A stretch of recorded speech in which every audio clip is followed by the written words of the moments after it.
Kermit. I'm Kermit, yeah. Well, I've got a frog in my throat at the moment, I'm losing it. Yeah, you sound like a frog. I read you all the time in there. Oh, do you? I didn't recognise you. Now, are you giving me a compliment there? Yeah, or mate. You're going to bag me? Yeah, a little bit of one. Yeah. Don't get carried away, though. No. Yeah. I get enough knocks, mate, to not be big-headed about it, I I'd read say. that thing all the time. Oh, thank you. I'm glad you like it. Mate, Lizard. I gather everyone calls you a lizard except your mum. Yeah, Mum's dead, but she knew it, but she still called me Peter. You know, So Peter who? Peter Williams. Okay. Now, you're a Northern Territory born and bred man? No, I was born in St Kilda. Oh, okay. But, City boy. I moved to... I started driving on the Hume in 65. Who was that with? It was a car carrier mob driving, and it was an Austin. No, sorry, it was a comma. What, the knocker? Yeah, knocker. Yeah. And it was a knocker that towed a dog, but it didn't tow a dog with a drawbar. It was just a ball coupling thing. And it had a pipe frame on it. So you loaded 6 cars. Mm-hmm. And then when you got to Sydney, there wasn't a lot of cars going back. So you could take the pipe frame down with 2 shifters. It was just like scaffolding. Yep. Exactly the same as scaffolding, and you went and looked for a load of freight. And yeah, we got freight. Out of Brisbane, you get spuds. They were funny looking tarps because they were really only car carriers. But yeah, it was a good job. I think it was Peter Arnold, I think, and a bloke called Greens, and then they were actually called later on, I think, or Green and McClandish. But yeah, I did that, and then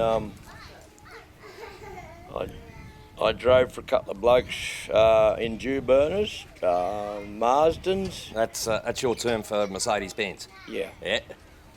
Marsdens,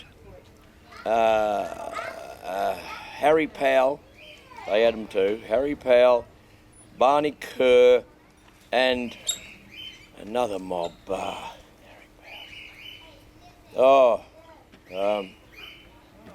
forget their names. But what are they, 1418s? Were they? All 1418s, all single drive. Good truck?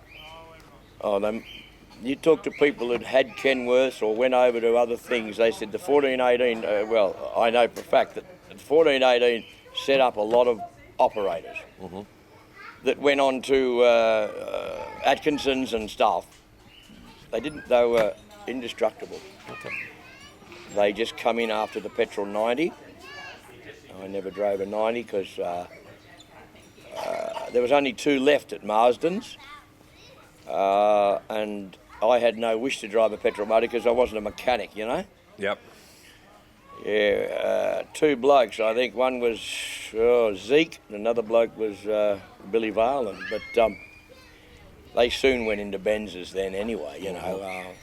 And they were magic truck, mate. You didn't want to be seen in them. It was like driving a Louis, but they did the job. Yeah. They were magic. What were you hauling back then? Cars, were you? No, this is at another job. With Marsden's, we hauled Austral cable up, and just general back, anything, load of snot, but it got us back. I can't remember the freight we used to cart back, but it was a lot of Austral cable going up, Leggett's rubber, yeah, lot. And where were you travelling from and to back in those days?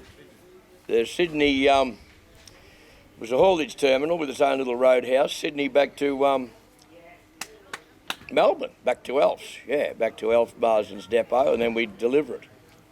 On a little, I think it was an AB 150, a little Inter.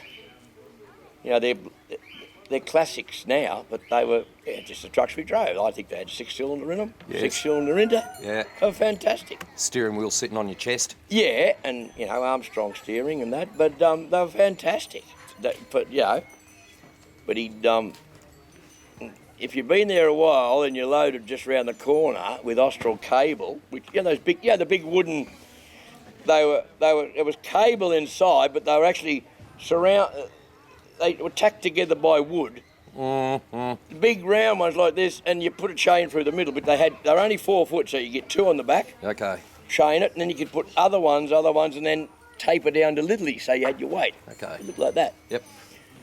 And if you'd been there a while, that's all you went with. It was just a load of cream. It was just cream. But if you were new, he would make you top up back of the yard with Leggett's rubber. And you had to put gates on around it, and he would just throw in this lightweight stuff. It was from Leggett's rubber, I know. They were rubber rings in bags about that big. Mm-hmm. So he'd ruin that load. You had to go to the depot first then to get them off, and then go and do your cable. But, yeah, he's a good bloke. Alf Mars, yeah. And where'd you go after that? I went to Taylor Dalton. Then I went to Harry Powell. Harry Powell. Went to Harry Powell, and then I went to Barney Kerr's, and they gave me a brand new 1418. It was just before the road commanders were there then with the 250 Cummings, but I hadn't been there long enough. I think they got 6, and then they got about another 4. They were just the duck's guts, but I didn't drive one. Mm-hmm. And then I went, I went to Eastos, and they were an iconic company. Yes, yeah. That was as good as anything. I think you thought you'd made it to the top. They had 250 Cumminses in cab-overs, and I do remember once when it broke down, the Kenworth was off the road, which is very unusual for Eastos, but they let me drive, or made me drive, a 250 Peterbilt with twin sticks. I think it was a 14-spade Spicer. And being a cab over, all the cables were stretched. Yes, and they weren't as tight, so you didn't know what you were in. You think, I hope I'm in, and when you let the clutch out, you're either in or out. Yeah. And both sticks were like stirring a bowl of porridge. They really were. But it was still wonderful. It was a Peterbilt, It was a Peterbilt. I probably took 4,000 photos, but I don't know. I probably only got about 2 left. And then a mate of mine, Billy Varland, he drove for Ansett's. He said, come over here, this is not bad. And I was a little bit tired from driving for Eastos, so I went to Ansett. On the changeovers, we did a changeover at Nil. Mm-hmm. I don't know whether we changed prime movers. I think we just got in the other truck. I don't think we ever wound the legs down. Okay. And then we went to Forbes, and we had a 10-hour break in a lady's house.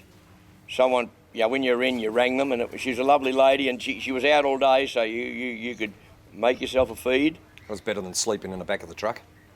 Yeah, well, they didn't have sleepers. No, see? well, across the seats. Yeah, well, no, I might have, well, that's right, they had slimlines, that's right, but another bloke got in it and went to Brisbane. Mm-hmm. And then you woke up nice and fresh, you could make yourself a sandwich in the house, and got into another Ansett slimline.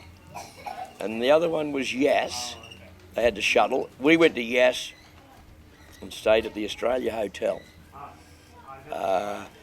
And then while we stayed at the Australia Hotel, excuse me, they had us booked about 4 to a room, because the rooms had heated carpet. So I think two, I don't know, 1 or 2 would sleep on the bed, or just one. Another, if another bloke was cold, he could just drag a couple of blankets to sleep on the carpet, and it wasn't cold. Okay. It was fantastic. We had a bloke that used to leave $5. He was a gambler. This same mate of mine. He was such a gambler, because I don't gamble. The one-armed bandits. I do remember them. Yeah, I'm old enough. Yeah, well, he used to drop $5 in at Tumbalong, which used to be another changeover station, just before South Gundy.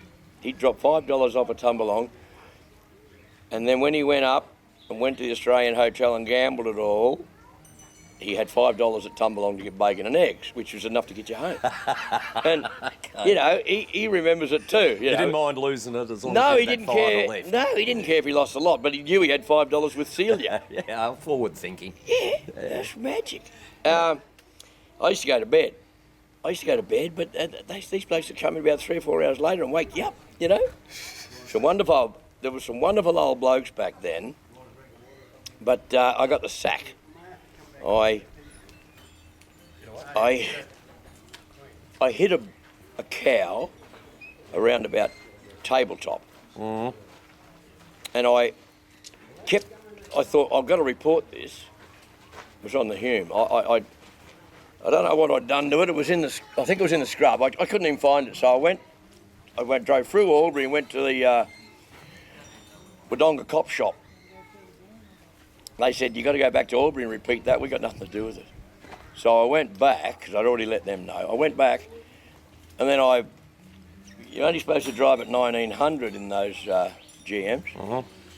I just belted it back to Footscray Road, and they looked at the tachograph. I thought I was helping them by getting in the same, back them into the docks, and then you went home. Yes, yeah. Well, I backed it into the dock, I think, and then I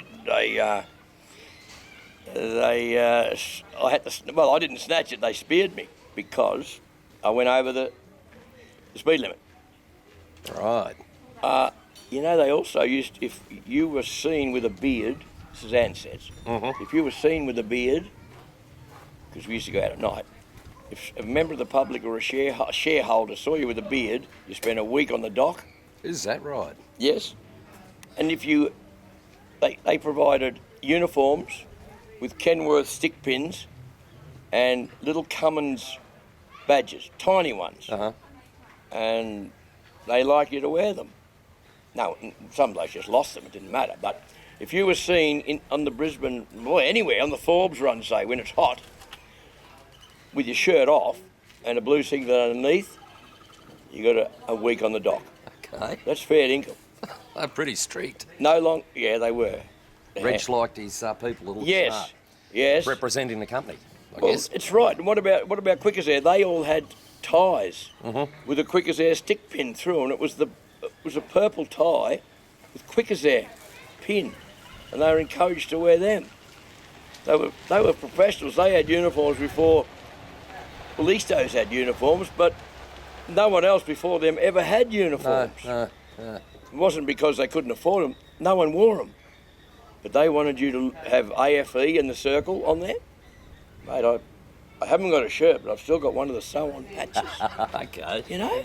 Then I drove for Linfox on the Transtars at the stage they were just taking over Camerons in Bayswater.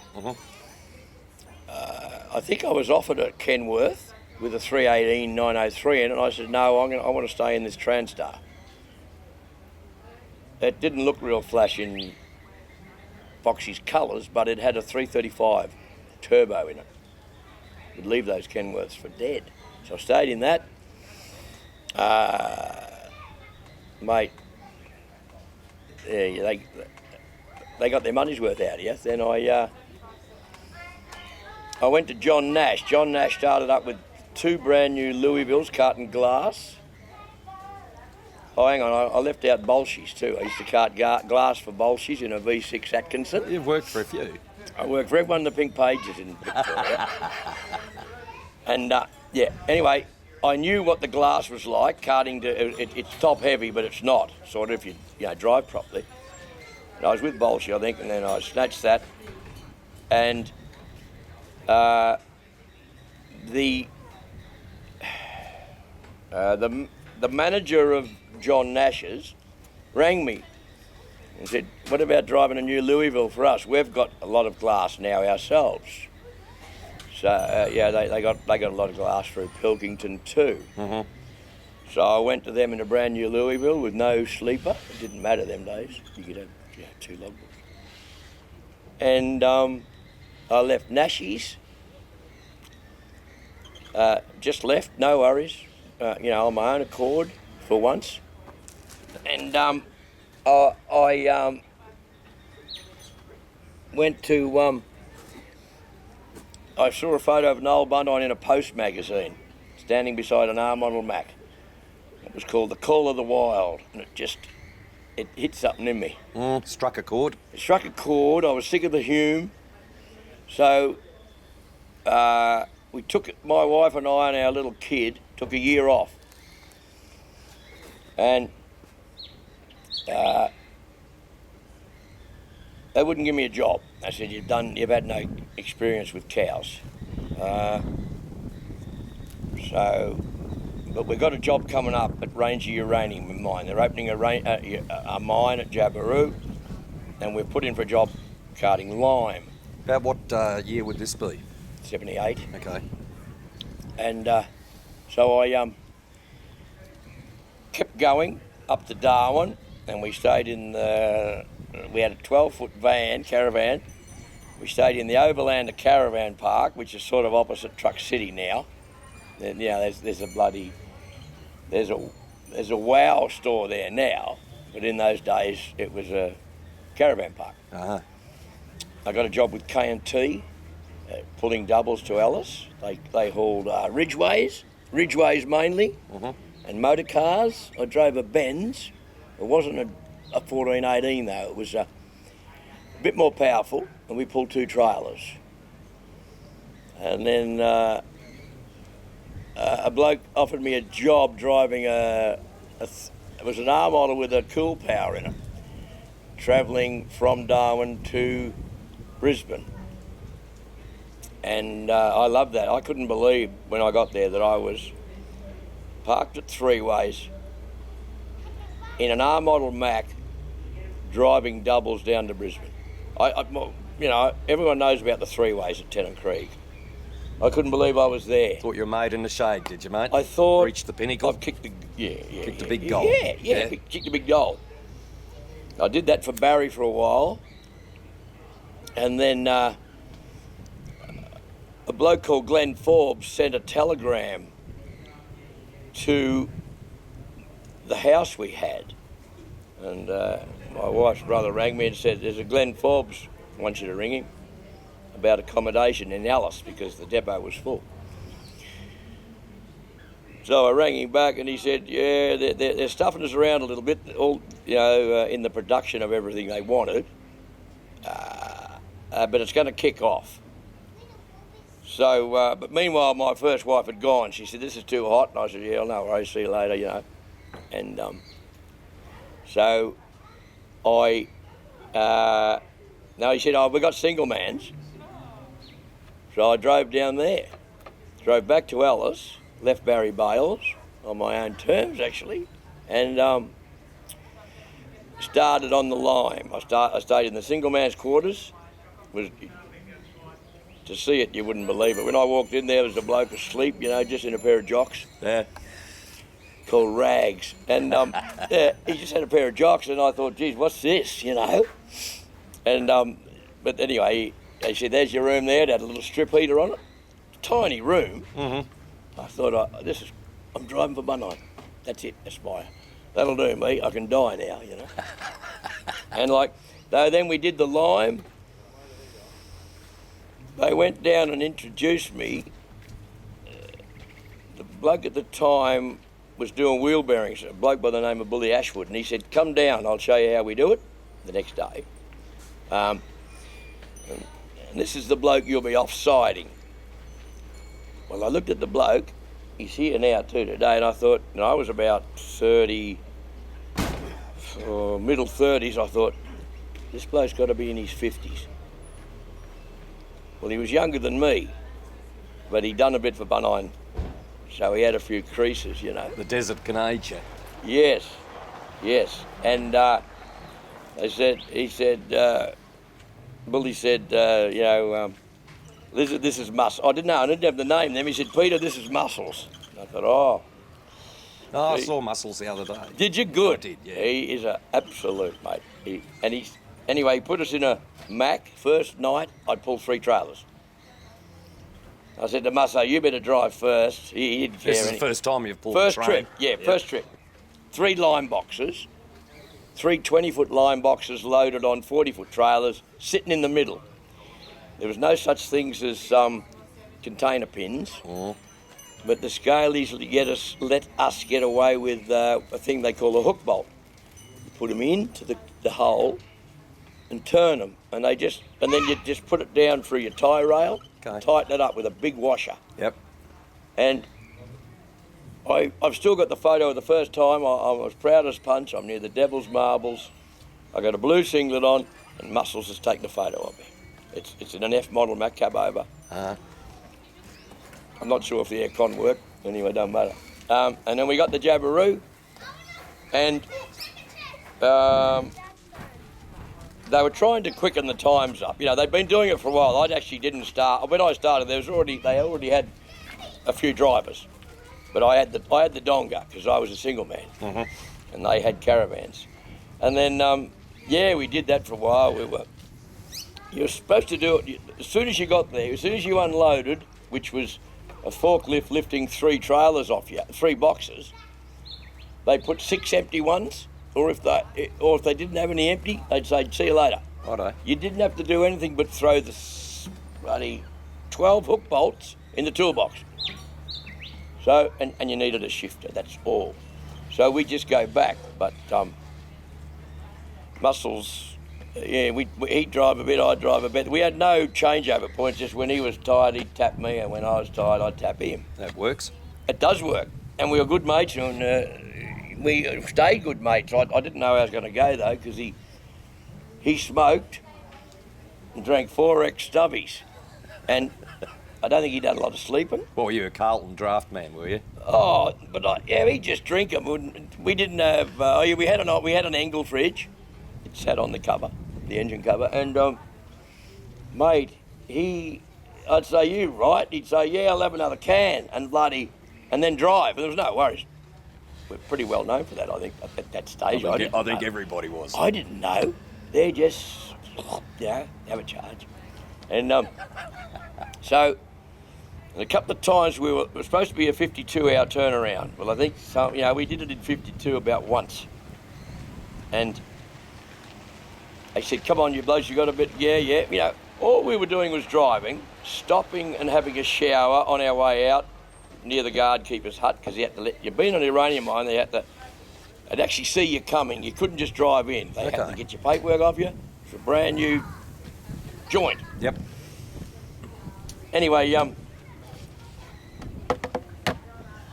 we continued for a while, and then they said, "This is not working," because someone saw us in a parking bay, and we're both sitting in the chair.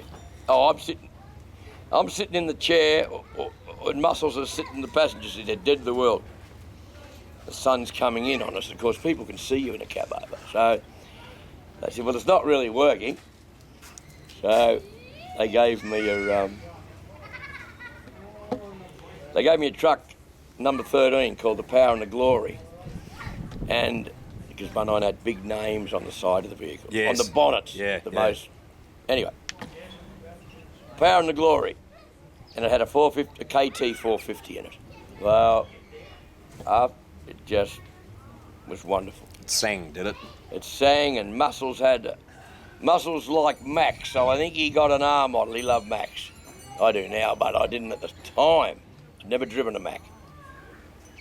And then then I don't think they ever put us 2 up again. It was a bit of a joke, And so we stayed there. He had a missus and 3 children. They lived in a beautiful house. And I'd met a girl then. I was living in Carmichael Caravan Park. And it was still a wonderful job. Sometimes you could do it yourself in 52 hours return. No worries. But I think the both of us were. I used to sometimes tap me foot. We'd get to have tea at Dunmara. There'd be John Bain and Billy Baskett and bloody Flanagan and Partington and all these blokes, all that have become reasonably big names there now. They were just one-owner operators in road bosses. We get on the piss with Muscles like a cold drink on a hot day. And we're sitting at Dunmara, and I'd had a clout, and in about 3/4 of an hour I started clicking a bit, and he's there having stubby after stubby. I said, "Come on, mate, we've got to get going." we've got to get going, we've got to get going. We're going up. So I felt like I wanted to get there. I actually thought of leaving him and going up the Jabberoo, and he would have been still standing in the same place. Mm-hmm. But he wasn't. We got going. He'd had about 12, so he just went to bed. I'd had about 3. It was the best time. That Dunmurray was the best place on the road in those days. Then we got the Jabberoo and we got back, and, they knew that was the end of it, and they said, we've got another truck now, so you blokes go into, I think Muscles got into the F model and I got into a W model. And kept going, and then they had to renew the contract. And they didn't get it. I don't know why. There was nothing wrong with the service, but I don't know why. And another bloke took us over for a while, a bloke called Dalziel. Right. And we kept driving for him, but not our same trucks. I had a white W model. It was 2 up. I can't remember who it was, but malfunction, I think. And so we drove for them, and then Buntine had an auction, and I thought, I've got to get out of the single quarters. But no, he didn't. The auction went. He got rid of a lot of stuff. It was very sad. And then we started driving these W models. And, Is this when Noel was selling up? Yes. Selling the business? Yes. He sold it to a bloke called, I think it was Rolly Dalziel. Anyway, I've got photos of me carrying 44-gallon drums on the front trailer, because you had 10-foot of space, because there was only a 20-footer.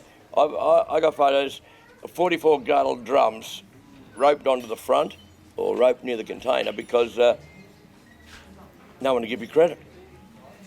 No one. You couldn't book up a feed. Yeah, you're allowed to book up a feed on the fuel bill, but you couldn't buy cartons of piss on it. No. And so we brought it back. His name was run into the ground, which we didn't like either because we had no one liked Dalziel, I don't think. And so Buntine bought it back. He went and got 14 superliners.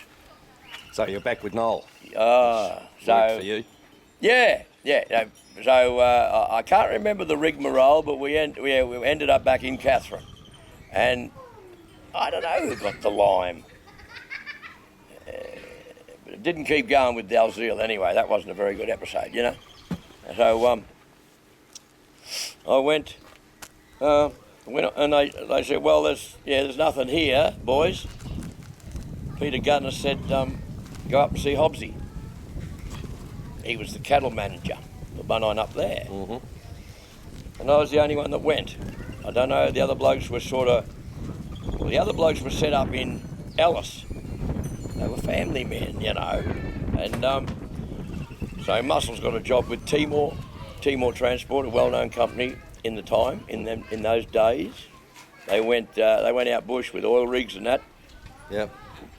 He wasn't going to move to Katherine. I only had myself by then. And didn't mind where you were. Well, yeah, that's right. I mean, new girlfriend. It was wonderful. So we just moved into a caravan park, the Riverview Caravan Park, and I started on the cows. You finally got to the cows. Mate, Took you a few years. It was an R model. I don't know whether it had 2 sticks or 7. I didn't care. Only 2 single deckers. I wanted to drive a body truck with 2 singles, single dolly and bogey trailer, I think. Yep. And then they said, you can go into double deckers now, but it was still I don't know who got the body truck, probably another new driver. And I got a Kenworth with 2 double-deckers and a single on the back. And then I was mixing with blokes I got to know, and they were absolute legends then. They started 20 years before me. Blokes like Jack Taylor and Tonesy and Reggie McGuinness and, just Peter Burns, they were just already done it for 10. They had 10 or 20 on me, really did. There was a good camaraderie out on the highway back Well, they'd never been on the Hume Highway. That's all they knew, driving cow trucks and walking around in bare feet and singlets. Wasn't like Ansett's. No, I think if you put, like it. well, I think you're overdressed. Wouldn't have worked out here, mate. No, if you were overdressed if you had a pair of thongs on. Okay. It was absolutely magic. They all looked rough and tough. They had green shirts that might have had a pocket off, or a sleeve off them, and Soul of the earth. I fucking loved it. I loved it. And then they said, well, mate, she's not like the Lime. You haven't got another driver. I said, that's all right. I got a spare driver in my pocket, And that was the way it was. And I only finished up last year. Right. So that was from whatever, about 82 or 83.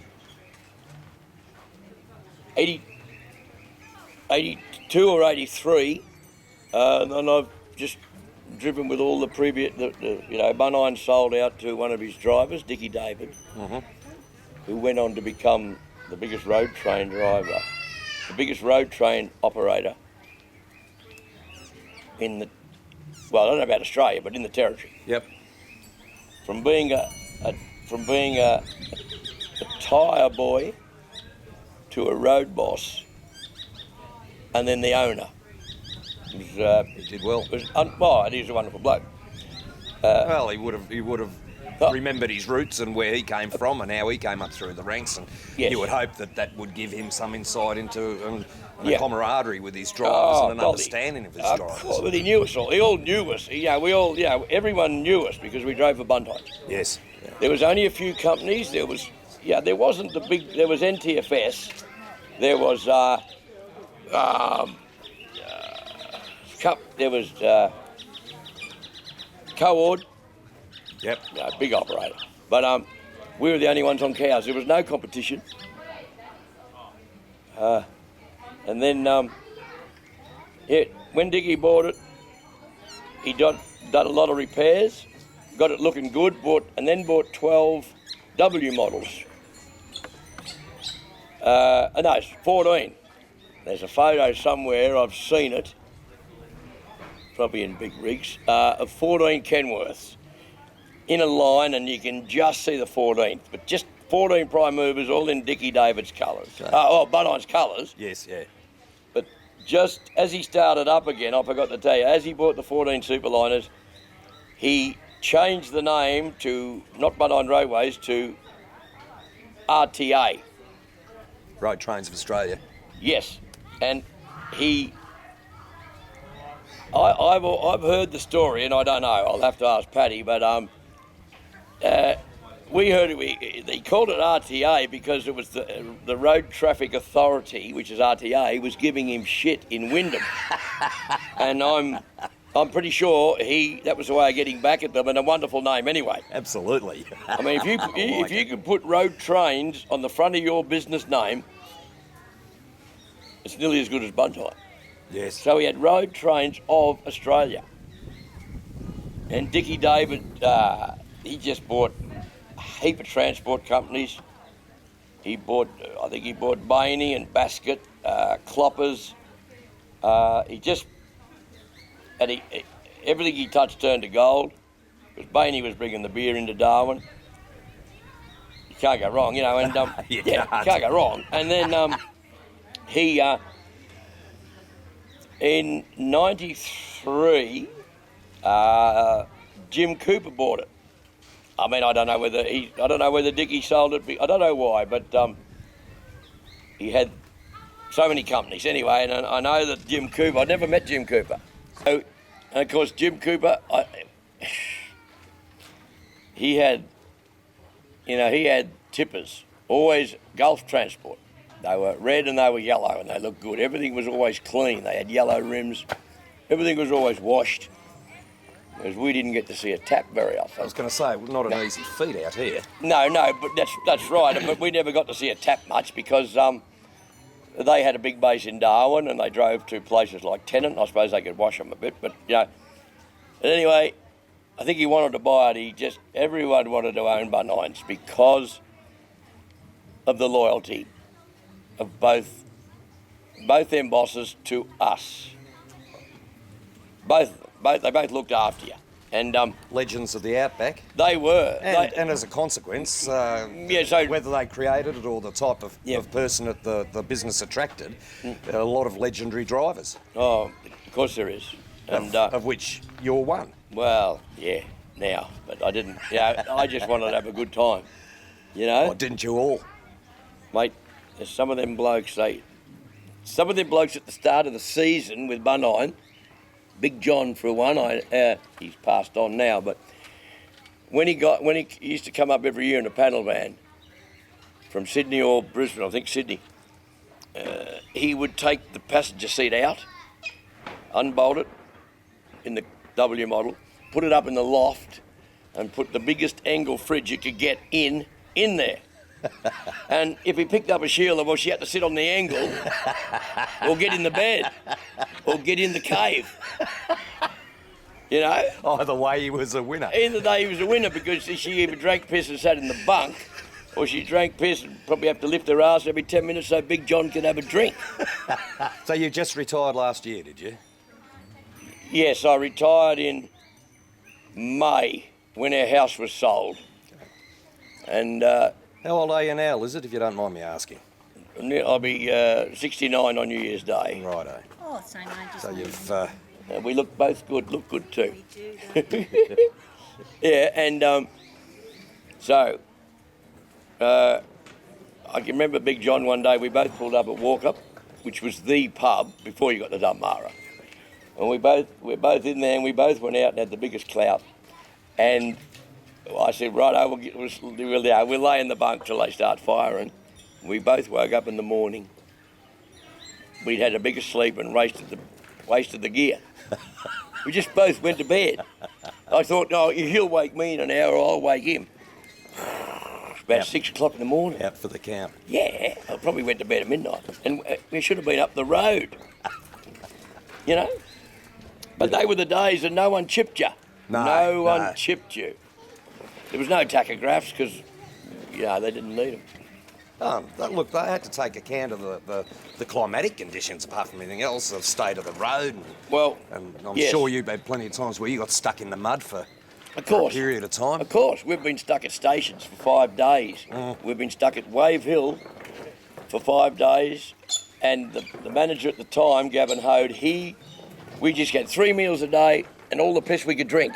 And I don't think he booked it up to RTA, he just did it. Okay. And then... different sort of world. Only 4 years ago, we got bogged at Pigeonhole, which is an outstation of VRD, 4 days. Just treated like the family. Yeah. I think I booked up a couple of cars. I was the road boss in those days. So as soon as we got there, he said, what are you going to do? I said, well, can we book up a couple of cartons to Brookie? That was RTA manager. He said, yeah, of course. I said, he'll cover it. He don't care. So I think on the 5th day out of Pigeonhole, it had dried out. We had a camera crew with us. So they only came on the 5th day because they weren't interested in watching you blokes get pissed. Exactly. They stayed at the Top Spring Hotel. Two Aussie photographers and their boss from America. And he wasn't interested in seeing us. He don't want to see us just bogged. Anyway, on the 5th day it dried out. It was the sun and the wind was on it, and we moved them. And there was only 6 of us.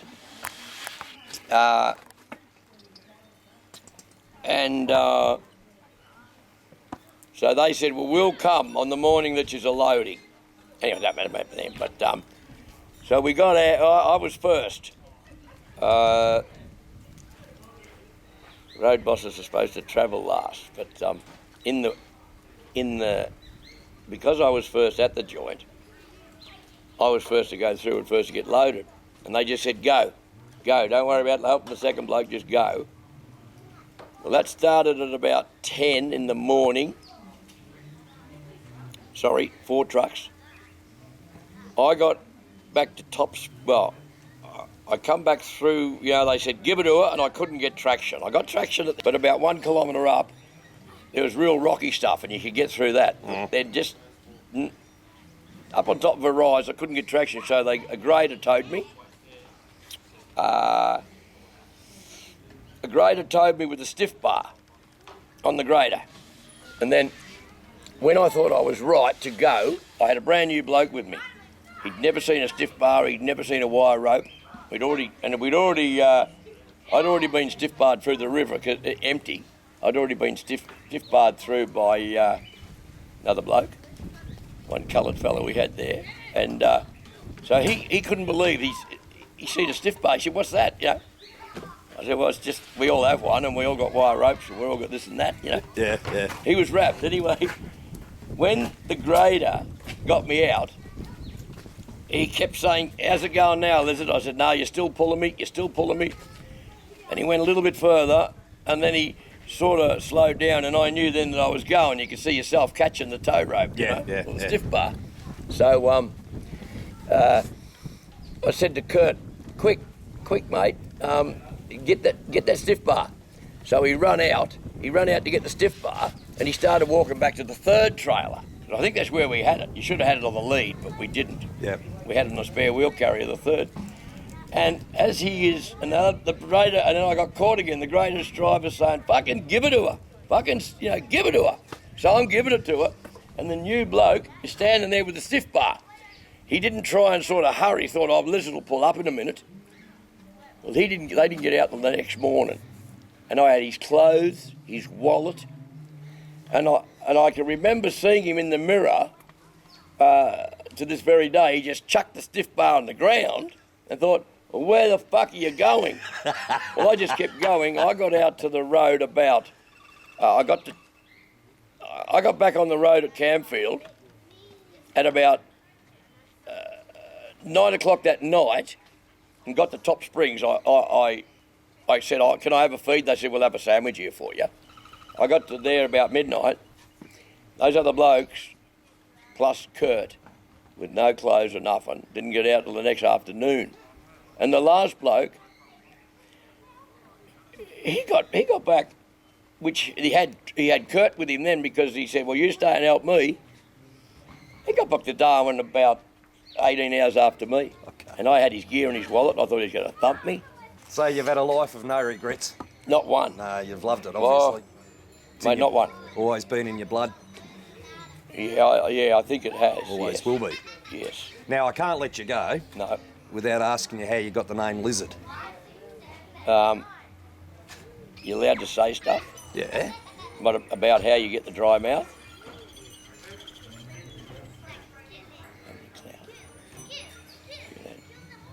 You're allowed to say that. Yeah, say whatever you like, mate. Well, we can always beep it if we have to. well, the story going around, when I talk to magazines, I've got to tell them that I get a dry mouth because when I've been going for about 3 days, the tongue hangs out. But the actual story is, when you have a clout, your tongue licks around. Now, when you start clicking, your tongue goes like this. Yeah. And a bloke said, Prickles, he said to me, he's still up there. He said, mate, you're like a fucking lizard. But in the magazine, you've usually got to put, mate, it's when I'm tired. In actual fact, it was, you have a couple of Duramine and a couple of shakers and... Yeah, exactly. And that worked, mate. That's it. Yeah. As you said earlier, everybody did back then. Oh, but you're not allowed to even, they don't do it and they don't talk about it because they got fatigue management. And you're out of it now. You can say whatever you like. I got plenty of old mates that Yes. I've spoken to, Yeah. and they all tell the same story, and it's the only way they got from A to B. It was just part and parcel of the job back everyone knew. Yeah. I think everyone knew that. Yeah, they used to portray us on the Hume as drug-crazed truckies. Well, people used to ride in and back us up. Yep. Blokes like bloody Bob McMillan, he would say, well, look, what would you rather have? Would you, what do you want the truck driver to do? Chew a pill or chew a gum leaf? Which means in the tree. When Jim Cooper bought us out, he streamlined the maintenance. It probably come at a time when the export was going crazy. The meatworks were closing. Export was the new thing. There's millions of Asians. You can't send the Asians meat out of a meatworks in a meat box, a frozen meat box, because most people in Asia and that haven't got a fridge. 98% of them have still not got a fridge. Okay. So if you send them boxed meat, it goes off unless they eat it in one hit. Yep. So when you send cows over, or steers or whatever, they buy 3. When they unload, that bloke buys 3 and he takes them home and looks after them and fattens them up. Yes. Yeah. And he kills one. Or if he kills one, that goes to the wet market and someone buys a haunch or a, Yep. then they got to eat it that night. Yes, yeah. And so they have beef and rice. Not rice, just rice. So the export this year is already on the way. Well, it was 300 and something last year. This year's going to be 700 and something. It's huge. So that's twice. Yes. Yeah. It's twice what we've ever done this year talking about now. So, and anyway, I don't know whether Cooper could see it coming, but he bought the biggest bangers he could. C500s with 19-litre engines. No big bangers. No electronics, no harnesses, all that shit. And he was pedantic about servicing.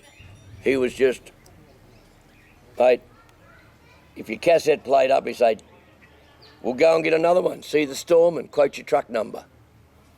He supplied angle fridges. You had to buy your own everywhere else.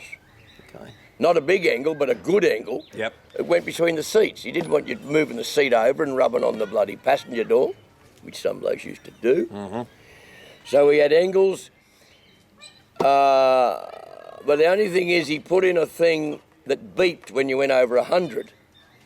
And I think he was pretty strict, but I don't think he actually spared anybody, because when we were all going along the Barclay talking to each other, all you could hear was beep, beep, beep. And I think Clicking 8 to the bar. Yeah, clicking 8 to the bar. So some blokes should put their beanie over it, but it dull the sound. It only muffled it a little bit. Yes. And I'd say, how's old Cooper's 100K policy going? They'd say, up the shit, and be going beep, beep, beep. Everyone had a beep. So he didn't sack anyone. He didn't sack anyone at all, although an old legend bloke, Tonesy, he saw what was going to happen, so he went to Hamptons. They'd just start. They had a couple of trucks. In fact, we used to call them Pantene haulage. We reckon it won't happen overnight, but it will happen. So, love it. Yeah. So, but Jim, I think he forgot the idea of the beeps. It probably only lasted 6 months. Yeah. And our ears were fucking killing us. Fighting lost scores. Mate, every single bloke. Beep, beep, beep. You copy 100 hours. Yeah, listen. Beep, beep, beep. You copy 100, there you go now. You slow down a bit. Beep, beep, beep, beep. So it was just, we'd be rolling along laughing and thinking, well, if we get the spear, we've had a wonderful time doing it. Yeah. And we never got the spear. You never got the spear from Jim, because the loyalty was there. That man, he chopped off every ball race turntable. There was hundreds of them. We had oversized rollers to push the brakes out a bit to get more out of the linings. Okay. It's not illegal, but it's not the best practice. So he outlawed oversized rollers and bought 20-foot containers of brake drums, the right diameter. They hadn't been worn out. Righto. LED lights weren't out, but if they were out, He would have been the first. he would have had them. Yes, yeah. And a mate of mine who pulled for Ridgeways, he saw us coming along one day, and he must have heard us because we all yacked. We all yacked on the UHF all night and all day on Channel 40. He said, Lizard, it was the night time. He said, Lizard, that gear since Cooper, now that Cooper's got it, every side light's working, every clearance light's working, and it's magnificent. And it's... You couldn't have found better. I worked for him for 13 years, and I'd never met him, but he said, I want you to buy a house in Darwin. I want you to be a road boss up here for the export cattle. Mm-hmm. So I told my wife that Jim would like us to move, and he was paying my accommodation at the Berrima Hotel. He couldn't get any better. That was a truckies pub. Mm-hmm. It's now a fucking Harvey Norman. Anyway, That's a shame, isn't it? Doesn't matter. Yeah, you could. If you were travelling into Darwin and you looked across at the Berrima, there'd have been about 18 prime movers there, all on the piss, but all sleeping in a room waiting for a load out. Yeah. And it become our official watering hole, mate. And it was already our official watering hole long before I got there. They had paintings of some of the drivers, like Righto. they had paintings of an R model Mack. And we had a bloke, a coloured bloke called Pissy Pepperell. Now there's people here today that have come to look at his head on the wall. He died in 91, but if you were around a table talking to old drivers, all they would ever talk about was Pissy Pepperell. He was allowed to write Pissy on the front of his cab over. Okay. Buntine didn't care. He said, look, if someone can paint that on, you have it, but no one else was allowed. Well, no one else was called Pissy. No. And I've got that photo somewhere, and... So he was a legend's legend. Oh, he was the Black Prince. Yep. Okay. He was the Black Prince. He's written up over there. I visited his grave yesterday, and his daughter had just dropped some flowers there. Nice. Yesterday. Okay, so you worked. You obviously you enjoyed working under Jim Cooper. Then you found him an honourable sort of a bloke and a gentleman, and in 206. Looked after his trucks. You were saying. Oh, looked after his drivers. Best maintenance ever. Took off all the ball races. Did this and that, and it was the best man I ever worked for. It was the hardest thing he'd ever made, but he just wanted to concentrate on mining and tippers. He could see that regulations got a bit tougher, so he sold out to Hamptons. Right. They now, I've worked for them for the last 5 years. They changed the colours though, didn't they? Well, that's a bit of a sore point with me. They kept the name, thank God, but they've changed the colours. As a green and white truck is replaced, it's replaced by, what we call them, the mountain parrots, because they're yellow and blue. And but they've retained the name, which is still a big help, because everyone knows what RTA stands for and who used to have it and who's had it and who's had it and who's got it now. Yeah. Well, the trucks are still the same, but I think the drivers are becoming more scarce. Mm-hmm. They're going to the mines. Yeah, big And money over there. they're just having trouble getting blokes that have done cattle.